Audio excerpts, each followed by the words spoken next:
আল্লাহু আকবার, আল্লাহু আকবার। রোজা রাখা, কুরআন শরীফ বাড়িতে রাখা, মসজিদে যাওয়া, চীনের সিংজিয়াংয়ে অভিযোগ আছে এগুলো অনেক উইগুর মুসলিমদের আটক বা শাস্তির কারণ হয়ে দাঁড়িয়ে। আর একই সময়ে আজ সামাজিক মাধ্যমে সিংজিয়াং লিখে খুঁজলে কি দেখবেন? রঙিন বাজার, পর্যটকদের হাসিমুখ, পরিষ্কার রাস্তা আর বিদেশি ভ্রমণ নির্মাতাদের ভিডিও। এখানে তো কোনো সমস্যাই নেই।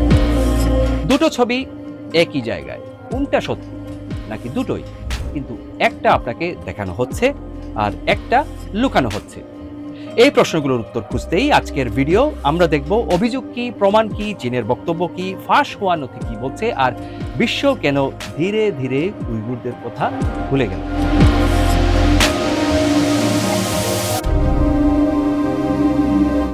সালাম আর আদাব। আজকের আদিল ইনসাইটে আমরা এই গল্পটা দেখব তথ্য, নথি, ভূ রাজনীতি আর ক্ষমতার বাস্তবতা দিয়ে। উইগুর কারা আর সিংজিয়াং কেন এত গুরুত্বপূর্ণ? শুরু করা যাক একদম গোড়া থেকে। উইগুররা মূলত তুর্কি ভাষাগোষ্ঠীর মুসলিম জনগোষ্ঠী। তাদের বড় একটি অংশ থাকে চীনের উত্তর পশ্চিমের সিংজিয়াং অঞ্চলে। কিন্তু চীনের কাছে সিংজিয়াং শুধু মানচিত্রের একটি প্রদেশ নয়, এটি তাদের নিরাপত্তা, অর্থনীতি, জ্বালানি আর ভূ রাজনীতির অত্যন্ত গুরুত্বপূর্ণ অঞ্চল। সিংজিয়াংয়ের আছে প্রাকৃতিক সম্পদ, আছে মধ্য এশিয়ার চীনের স্থল সংযোগ, আছে জ্বালানি পথ, আর আছে চীনের বড় বৈশ্বিক পরিকল্পনা বেল্ট অ্যান্ড রোড উদ্যোগের গুরুত্বপূর্ণ করিডোর। সহজভাবে বললে সিংজিয়াং চীনের কাছে শুধু একটি অঞ্চল নয়, এটি তাদের পশ্চিমের দরজা। আর এই দরজাকে নিয়ন্ত্রণ রাখতে বেইজিং দীর্ঘদিন ধরে কোট আনকোট সন্ত্রাসবাদ, বিচ্ছিন্নতাবাদ আর ধর্মীয় চরমপন্থার বিরুদ্ধে কঠোর অভিযানের কথা বলে এসেছে। চীনের সরকারি বক্তব্য হলো তারা চরমপন্থা ঠেকিয়েছে, দারিদ্র্য কমিয়েছে, কর্মসংস্থান তৈরি করেছে এবং অঞ্চলে স্থিতিশীলতা ফিরিয়েছে। কিন্তু আন্তর্জাতিক মানবাধিকার সংস্থা, জাতিসংঘের মূল্যায়ন, ফাঁস হওয়া নথি এবং বেঁচে ফেরা কিছু মানুষের বক্তব্য একটি ভিন্ন ছবি তুলে ধরে। সেই ছবিতে দেখা যায় লাখ লাখ মানুষের জীবন বদলে গেছে। কেউ কনসেন্ট্রেশন ক্যাম্পে গেছে, কেউ দীর্ঘমেয়াদে কারাগারে গেছে, কেউ পরিবার থেকে বিচ্ছিন্ন হয়েছে। আর অনেকের ধর্ম, ভাষা, সংস্কৃতি সবকিছুই রাষ্ট্রীয় সন্দেহের চোখে পড়েছে। কয়েক বছর আগে সিংজিয়াং নিয়ে সবচেয়ে বড় আন্তর্জাতিক শিরোনাম ছিল কনসেন্ট্রেশন ক্যাম্প বা গণ আটক শিবির। 2017 সালের পর থেকে বিপুল সংখ্যক উইগুর এবং অন্যান্য মুসলিম সংখ্যালঘু মানুষকে তথাকথিত পুনঃশিক্ষা ব্যবস্থার ভেতরে নেওয়ার অভিযোগ ওঠে। চীন প্রথমে অনেক অভিযোগ অস্বীকার করে, পরে বলে এসব ছিল সাধারণ কর্মমুখী শিক্ষা কেন্দ্র। অর্থাৎ তারা বলল মানুষকে নাকি দক্ষতা শেখানো হচ্ছিল, চরমপন্থা থেকে দূরে রাখা হচ্ছিল। এরপর বেইজিং বলতে শুরু করে অনেক কেন্দ্র বন্ধ হয়ে গিয়েছে, মানুষ গ্রাজুয়েট করে সাধারণ জীবনে ফিরে গেছে। শুনতে ভালো লাগে, কিন্তু আসল প্রশ্ন হলো ক্যাম্প কমেছে মানে কি দমন থেমেছে? অনেক গবেষক ও মানবাধিকার সংস্থা বলছে দমন পীড়ন দৃশ্যমান শিবির থেকে এখন আরো প্রাতিষ্ঠানিক রূপ নিয়েছে। আর খাঁচা দেখা যেত বাইরে থেকে, এখন খাঁচা ঢুকে গেছে আদালতের রায়ে, সরকারি কাগজে, কারাগারের ব্যবস্থায়, নজরদারির জালে আর শ্রম নিয়ন্ত্রণের কাঠামোর ভেতরে। আগে ক্যামেরায় দেখা যেত কাঁটাতারের বেড়া, এখন দেখা যায় সাজানো বাজার, পরিষ্কার রাস্তা, পর্যটনের ভিডিও। কিন্তু প্রশ্ন হলো এই কুট আনকুট স্বাভাবিক জীবনের সংজ্ঞা দিচ্ছে কে? যদি আপনার ফোনের অ্যাপ, আপনার চলাফেরা, আপনার নামাজ, আপনার আত্মীয়ের সাথে যোগাযোগ, আপনার ভাষা, আপনার পোশাক সবকিছুই রাষ্ট্রের চোখে ঝুঁকির সংকেত হয়ে যায়, তাহলে সেটা স্বাভাবিক সমাজ নয়, সেটা নিয়ন্ত্রিত সমাজ। ক্যাম্পের গেট কম দৃশ্যমান হতে পারে, কিন্তু নিয়ন্ত্রণের দরজা বন্ধ হয়েছে একথা বলা কঠিন। এখন দেখি বেইজিং কিভাবে গল্পটা পাল্টালো। সিংজিয়াং নিয়ে বেইজিং এর অবস্থান মোটামুটি 3 ধাপে বদলেছে। প্রথম ধাপ অস্বীকার। যখন আন্তর্জাতিক অভিযোগ উঠেছিল তখন বলা হলো আটক শিবির বলে কিচ্ছু নেই, সংখ্যালঘুদের উপর বিশেষ দমন নেই, সবই বানোয়াট। দ্বিতীয় ধাপ নতুন নাম দেওয়া। যখন স্যাটেলাইট ছবি, ফাঁস হওয়া নথি, সাক্ষ্য এসব সামনে আসতে শুরু করলো তখন বলা হলো হ্যাঁ কেন্দ্র আছে, কিন্তু এগুলো আটক শিবির নয়, এগুলো কর্মমুখী শিক্ষা কেন্দ্র। অর্থাৎ আটককে বলা হলো প্রশিক্ষণ, কাঁটাতারের বেড়াকে বলা হলো শ্রেণীকক্ষের দেয়াল, নিয়ন্ত্রণকে বলা হলো উন্নয়ন। তৃতীয় ধাপ দৃশ্য নিয়ন্ত্রণ। সিংজিয়াং পর্যটন, রাষ্ট্রীয় সংবাদ মাধ্যমে উন্নয়নের গল্প, নির্বাচিত বিদেশিদের সফর, সামাজিক মাধ্যমে সুন্দর ভিডিও। এই ধাপ সরাসরি সবসময় মিথ্যা বলে না, বরং প্রচারণার সবচেয়ে শক্তিশালী রূপ হলো আংশিক সত্যকে এমনভাবে সাজানো যাতে পুরো সত্যটাই অদৃশ্য হয়ে যায়। চীন বহু বছর ধরে নির্বাচিত কূটনীতিক, সাংবাদিক, নির্মাতা এবং বিদেশি ব্যক্তিদের শিনজিয়াং সফরে আমন্ত্রণ জানায়। তারা কি দেখেন? পরিকল্পিত রাস্তা, পরিষ্কার বাজার, সাজানো মসজিদ, হাসি মুখের মানুষ, সরকারি প্রতিনিধিদের বক্তব্য, নির্ধারিত জায়গা, নির্ধারিত প্রশ্ন, নির্ধারিত উত্তর। তারপর কেউ কেউ ফিরে এসে বলেন, আমি নিজে গিয়ে দেখেছি, সব ঠিক আছে। এখানে সমস্যাই নয় যে তারা সবাই মিথ্যা বলছেন, সমস্যা হলো তারা সত্যি যা দেখেছেন সেটাই বলেছেন, কিন্তু তাদের দেখানো হয়েছে শুধু সেটুকু যেটুকু দেখালে বেইজিং এর সুবিধা। কাউকে যদি ঢাকার বাস্তবতা দেখাতে গিয়ে শুধু নতুন রং করা সুন্দর পরিষ্কার কয়েকটা রাস্তা দেখানো হয়, তাহলে সে মিথ্যা বলছে না, কিন্তু সম্পূর্ণ সত্য বলছেন না। এটাই নিয়ন্ত্রিত প্রবেশাধিকার। আর শিনজিয়াং নিয়ে এই বিষয়টা খুব গুরুত্বপূর্ণ, কারণ নিজের চোখে দেখা সবসময় সত্য দেখা নয়, বিশেষ করে যখন আপনার চোখ কোথায় তাকাবে সেটা অন্য কেউ ঠিক করে দেয়। কিন্তু শুধু দেখানোর ধরন বদলালেই বাস্তবতা বদলায় না। পর্যটকের চোখের বাইরে মাটির নিচে কি চলছে সেটা বোঝা দরকার। শিনজিয়াং সংকট বুঝতে হলে একটা বিষয় পরিষ্কার করা দরকার, এটা শুধু কিছু নির্দিষ্ট অপরাধীর বিরুদ্ধে অভিযান নয়, এমন অভিযোগই সবচেয়ে গুরুতর। রিপোর্টগুলোতে এমন দাবি এসেছে যেখানে মানুষ খুব সাধারণ কারণে শাস্তি, নজরদারি বা সন্দেহের মুখে পড়েছে। বিদেশে থাকা আত্মীয়ের সঙ্গে যোগাযোগ, বাড়িতে কুরআন শরীফ রাখা, নিয়মিত মসজিদে যাওয়া, ফোনে বিদেশি যোগাযোগের অ্যাপ রাখা, তুরস্ক, কাজাকস্তান বা অন্য মুসলিম দেশের সঙ্গে পারিবারিক বা শিক্ষাগত সম্পর্ক থাকা, এমনকি রমজানের রোজা রাখার ওপরেও সীমাবদ্ধতা বা চাপের অভিযোগ বহু বছর ধরে এসেছে, বিশেষ করে ছাত্র, শিক্ষক, সরকারি কর্মচারী এবং দলীয় সদস্যদের ক্ষেত্রে। কিছু আন্তর্জাতিক মানবাধিকার সংস্থার রিপোর্টে দাবি করা হয়েছে, শিনজিয়াংয়ে রমজানে রোজা রাখাকে বা দাড়ি রাখাকে অনেক সময় স্বাভাবিক ধর্মীয় অধিকার নয়, বরং চরমপন্থার প্রাথমিক লক্ষণ হিসেবে ডেটাবেসে নথিভুক্ত করা হয়েছে। চীন অবশ্য বলবে এসব তাদের জাতীয় নিরাপত্তা যাচাইয়ের অংশ।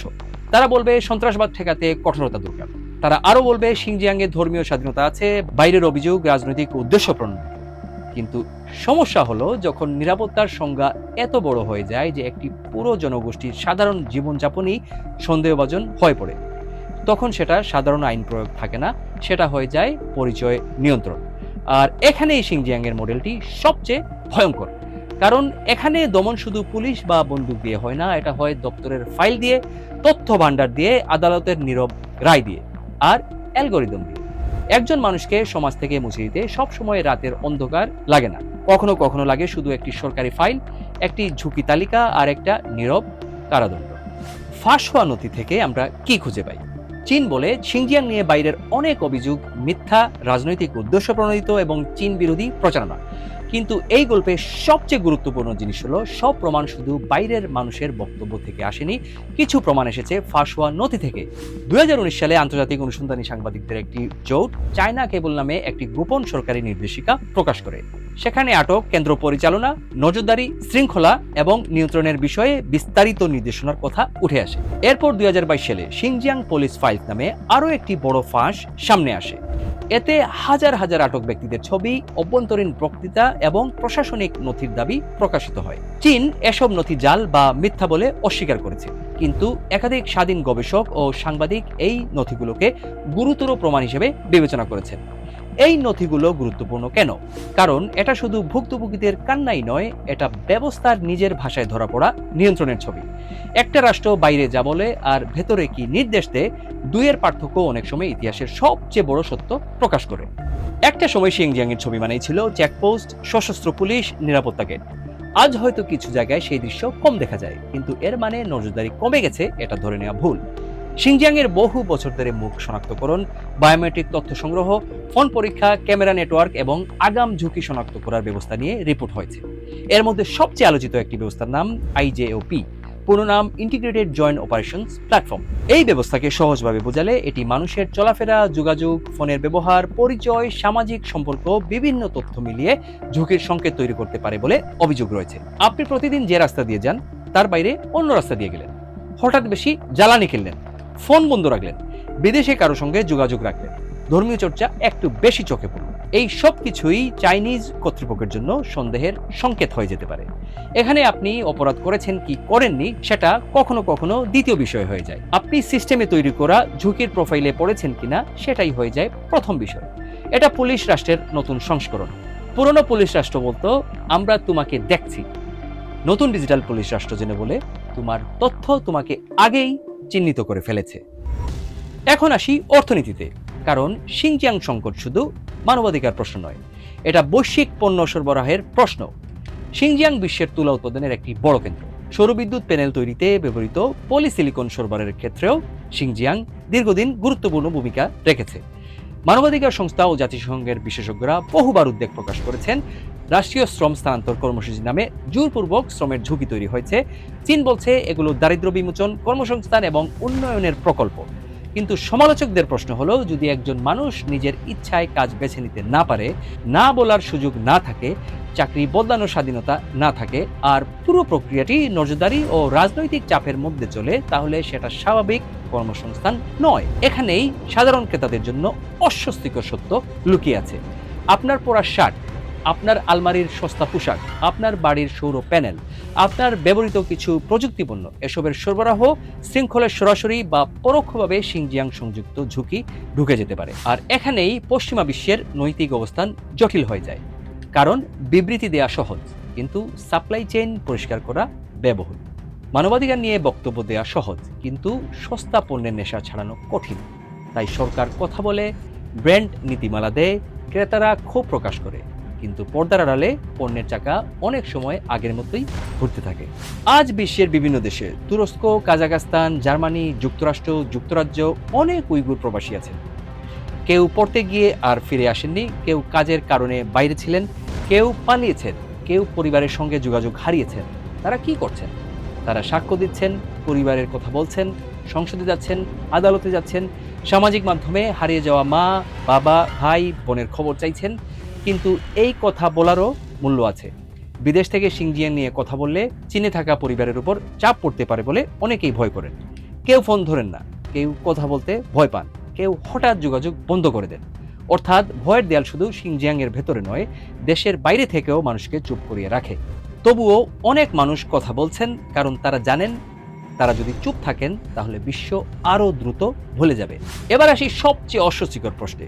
উইগুররা যেহেতু মূলত মুসলিম জনগোষ্ঠী, তাহলে মুসলিম প্রধান দেশগুলো এত চুপ কেন?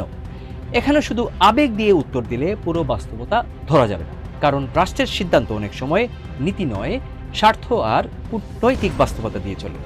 আজ মধ্যপ্রাচ্য, দক্ষিণ এশিয়া, মধ্য এশিয়া অনেক মুসলিম প্রধান দেশের সঙ্গে চীনের গভীর অর্থনৈতিক সম্পর্ক আছে।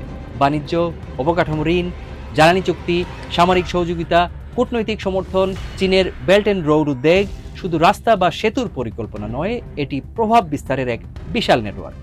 অনেক দেশের কাছে চীন হলো বিনিয়োগকারী, ঋণদাতা, বাণিজ্য অংশীদার, আন্তর্জাতিক মঞ্চে কূটনৈতিক ঢাল। তাই সিনজিয়াং নিয়ে কথা বলা মানে শুধু মানবাধিকার নিয়ে বক্তব্য দেওয়া নয়, কখনো কখনো সেটা নিজের অর্থনৈতিক স্বার্থের সঙ্গে সংঘর্ষে যাওয়া। রাষ্ট্রনীতির নিষ্ঠুর বাস্তবতা হলো, দেশগুলো প্রায় নীতির চেয়ে স্বার্থকে আগে রাখে। জনগণের আবেগ এক জিনিস, সরকারের হিসাব আরেক জিনিস। তাহলে শুধু মুসলিম প্রধান দেশ নয়, বাকি বিশ্বও কেন ধীরে ধীরে উইগুরদের কথা ভুলে গেল? এর পেছনে কয়েকটি বড় কারণ আছে। প্রথম কারণ, মনোযোগের প্রতিযোগিতা।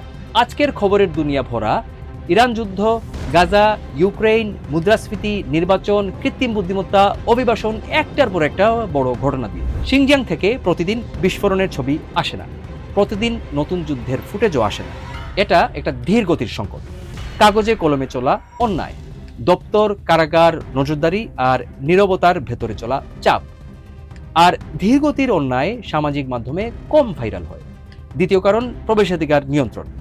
স্বাধীন সাংবাদিক, গবেষক, মানবাধিকার পর্যবেক্ষক, তাদের অবাধে সিয়াংজিংয়ে কাজ করা কঠিন। যখন গ্রাউন্ড লেভেলে যাচাই করা কঠিন হয়, তখন যে রাষ্ট্র ক্ষমতায় আছে সে তার নিজের গল্প সাজিয়ে দেখাতে পারে। নির্বাচিত রাস্তা দেখাবে, নির্বাচিত মানুষ দেখাবে, নির্বাচিত হাসি মুখ দেখাবে। আর বিশ্ব সেই সাজানো দৃশ্যের সঙ্গে বাস্তবতার পার্থক্য বুঝতে হিমশিম খাবে। তৃতীয় কারণ, জবাবদিহিতার পথ বন্ধ। জাতিসংঘের রিপোর্ট এসেছে, মানবাধিকার সংস্থা কথা বলেছে, কিছু দেশ নিষেধাজ্ঞাও দিয়েছে, কিন্তু চীন একটি ভিটো ক্ষমতা সম্পন্ন পরাশক্তি। আন্তর্জাতিক অপরাধ আদালতের এখতিয়ারও এখানে সরাসরি কার্যকর নয়। আর অনেক দেশ চীনের সঙ্গে সম্পর্ক নষ্ট করতে চায় না। তাই অভিযোগ আছে, প্রমাণ আছে, কিছু পদক্ষেপও আছে, কিন্তু পূর্ণ জবাবদিহিতা নেই। আর চতুর্থভাবে, মানুষ ক্লান্ত। একটার পর একটা সংকট দেখতে দেখতে মানুষ মানসিকভাবে ক্লান্ত হয়ে যায়। আজ খুব ওঠে, কাল নতুন শিরোনাম আসে, পশু পুরনো অন্যায় আড়ালে চলে যায়। ক্ষমতাবান রাষ্ট্রগুলো এই ক্লান্তির অপেক্ষা করে, কারণ তারা জানে সময়ের সঙ্গে সঙ্গে ক্যামেরা সরে যাবে, মানুষের মনোযোগ বদলাবে, আর নীরবতা ধীরে ধীরে স্বাভাবিক হয়ে যাবে। শিয়াংজিয়াংয়ে উইগুর সম্প্রদায়ের মুসলিমদের পরিস্থিতিতে বাংলাদেশের দর্শকদের জন্য এখানে একটা বড় শিক্ষা আছে। তথ্যের যুগে আমরা কিভাবে সত্য আর সাজানো গল্পের পার্থক্য করব, কারণ শিনজিয়াং নিয়ে বাংলাদেশি সামাজিক মাধ্যমেও দুই ধরনের চরম প্রতিক্রিয়া দেখা যায়। একদল বলেন উইগুররা নির্যাতিত, মুসলিম বিশ্ব চুপ কেন?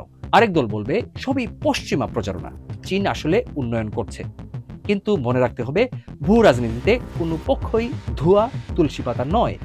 পশ্চিমা দেশগুলো যখন উইগুরদের মানবাধিকার নিয়ে সোচ্চার হয়, তখন তাদের নিজস্ব ভূ রাজনৈতিক স্বার্থও সেখানে জড়িয়ে থাকে। আবার চীন যখন শিনজিয়াংয়ের উন্নয়ন দেখায়, সেটাও তাদের রাষ্ট্রীয় ইমেজের অংশ। কিন্তু বাস্তবতা বোঝার জন্য এই দুই দিকের স্লোগানের বাইরে যেতে হবে। এখানে প্রথম শিক্ষা, আবেগ দিয়ে নয়, তথ্য দিয়ে বিচার করতে হবে। মুসলিম পরিচয়ের কারণে বিষয়টি অনেকের হৃদয় ছুঁয়ে যায়, কিন্তু হৃদয়ের পাশাপাশি মাথাও ব্যবহার করতে হবে। প্রমাণ দেখতে হবে, সূত্র যাচাই করতে হবে, একাধিক দৃষ্টিভঙ্গি পড়তে হবে। দ্বিতীয় শিক্ষা, রাষ্ট্রীয় প্রচারণা চিনতে শিখতে হবে। রাষ্ট্রীয় সংবাদ মাধ্যম সব সময় সরাসরি মিথ্যা কথা বলে না, অনেক সময় তারা সত্যের এক অংশ দেখায় আর অস্বস্তিকর অংশ বাদ দেয়। তাই প্রশ্ন করতে হবে, কে বদলেছে, কেন বদলেছে, আর কি দেখাচ্ছে না। তৃতীয় শিক্ষা হলো, আন্তর্জাতিক রাজনীতিতে ধর্মীয় পরিচয় সবসময় ঐক্যের নিশ্চয়তা দেয় না। রাষ্ট্রগুলো প্রায়ই ধর্ম নয়, স্বার্থ দেখে চলে। এটা শুনতে কঠিন, কিন্তু বাস্তব। তাই শিনজিয়াং আমাদের শুধু উইগুরদের কথা শেখায় না, তথ্যের যুগে সত্য বুঝতে হলে শুধু আবেগ নয়, রাষ্ট্রের স্বার্থ, তথ্যের উৎস আর কূটনৈতিক বাস্তবতাও বুঝতে হয়। শিনজিয়াংয়ে কি হচ্ছে সেটা যতটা গুরুত্বপূর্ণ, ততটাই গুরুত্বপূর্ণ সেই গল্পটা কিভাবে বলা হচ্ছে, কে বলছে, কাকে বলতে দেয়া হচ্ছে, কার কণ্ঠস্বর চাপা পড়েছে, আর আমরা কোন দৃশ্য দেখে সত্য বলে বিশ্বাস করছি। একবিংশ শতাব্দীর ক্ষমতার লড়াই এখন শুধু যুদ্ধক্ষেত্র নয়, এটা তথ্যের ময়দানে। আর সেই ময়দানে আপনি কোন ভিডিও দেখছেন, কোনটা বিশ্বাস করছেন, কোনটা শেয়ার করছেন, সেটাও একটা সিদ্ধান্ত।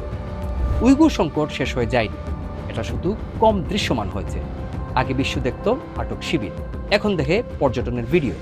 আগে শিরোনাম ছিল ক্যাম্প, এখন শিরোনাম নেই। কিন্তু শিরোনাম না থাকা মানে অন্যায় না থাকা নয়। সবচেয়ে বিপজ্জনক দমন হলো সেই দমন যেটা দেখতে স্বাভাবিক জীবনের মতো, যেখানে বাজার চলে, মানুষ হাসে, রাস্তায় আলো থাকে, ভবন ঝকঝকে থাকে, কিন্তু ভেতরে চাপ থাকে, সত্য সেন্সর করা থাকে। আপনাদের কি মনে হয়, বিশ্ব কি সত্যিই উইগুরদের কথা ভুলে গেছে, নাকি স্বার্থের কারণে ইচ্ছা করেই চুপ আছে? কমেন্টে আপনার মতামত জানান। আর এমন তথ্যভিত্তিক কন্টেন্ট নিয়মিত পেতে চাইলে চ্যানেলটি সাবস্ক্রাইব করে পাশে থাকুন। এতে ভবিষ্যতে এমন তথ্যভিত্তিক কন্টেন্ট আপনি সহজেই পেয়ে যাবেন। আমি থাকছি আদিলস ইনসাইটে, জটিল বিষয় সহজ ভাষায়। দেখা হচ্ছে পরের ভিডিওতে। ধন্যবাদ।